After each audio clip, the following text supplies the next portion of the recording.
Mending gua asal kerja yang gua nggak suka tapi dapet duit banyak, atau mending gua kerja yang sesuai passion gua tapi gajinya kecil? Itu salah satu pertanyaan di benak gua pas gua baru lulus SMA. Dan gua udah pernah cobain dua-duanya.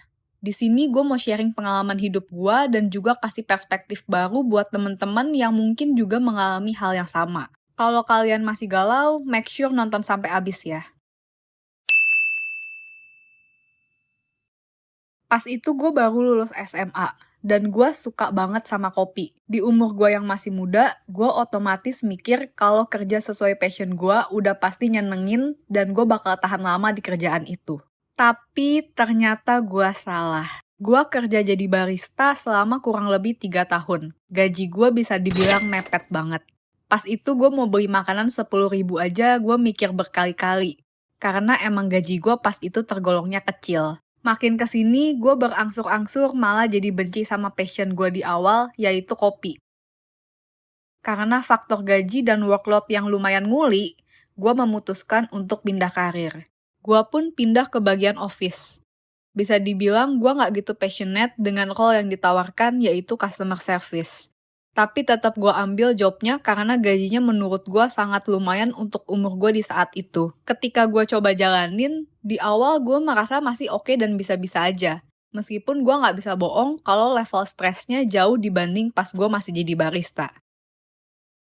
Pas jadi barista, gue nggak ada duit sama sekali, tapi masih bisa ketawa sama teman-teman kerja gue.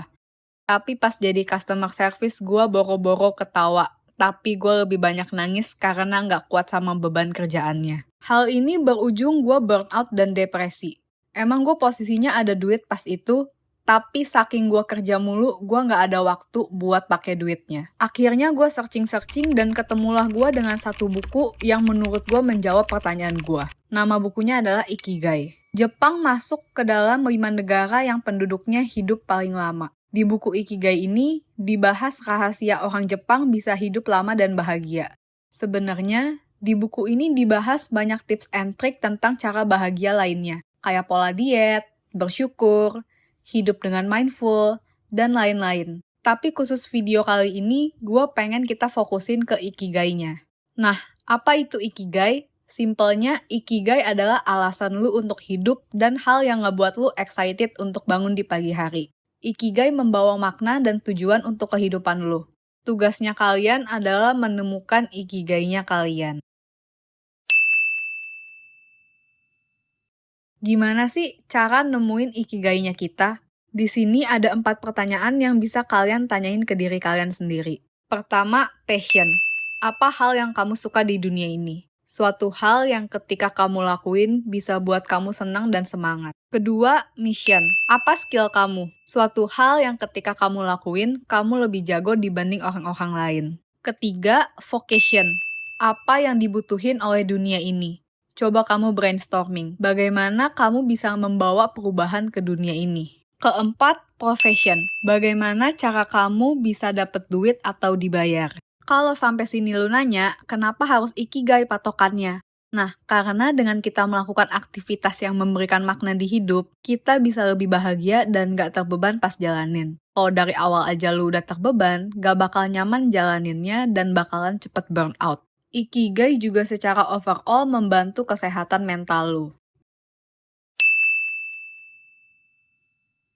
Gue mau memberikan contoh penerapan Ikigai di kehidupan gue. Pertama, gue mau cari sesuatu yang gue suka. Gue ada banyak hobi, tapi salah satunya adalah baca buku. Kedua, skill. Awalnya gue nggak tahu skill gue apaan, karena pas itu gue lagi di posisi yang lumayan terbeban sama tuntutan hidup.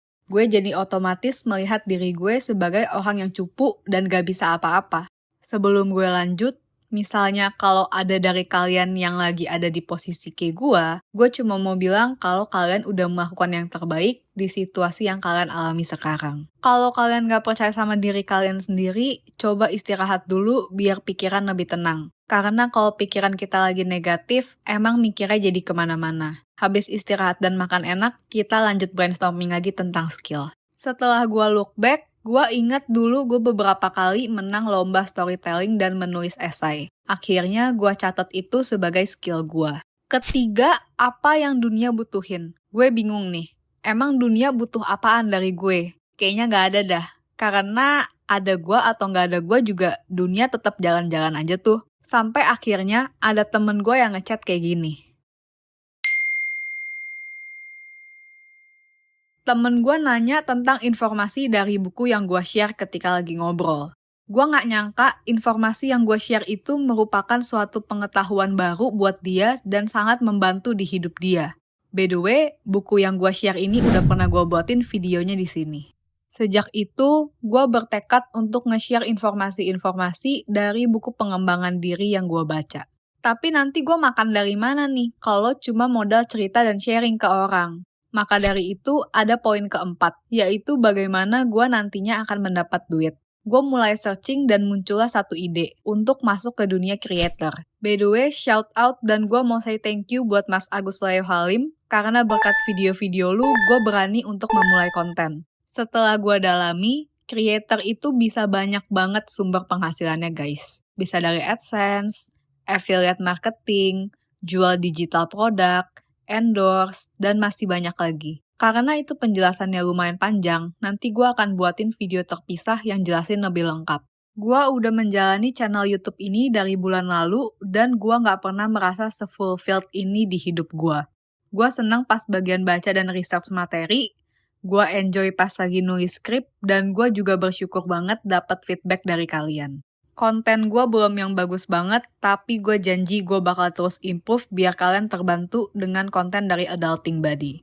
By the way, kalau kalian beneran gak tahu tentang diri kalian sama sekali, dan bingung mau mulai dari mana, gue mau coba saranin tes 16 personalities. Kalian bisa tahu kelebihan dan kekurangan kalian kayak gini. Sampai sini, kalau lu merasa terbantu, bisa dukung channel ini dengan like, komen, dan subscribe. Apa yang gue sharing di video ini berdasarkan pengalaman yang gue alami dan bagaimana gue mengatasi problem tersebut.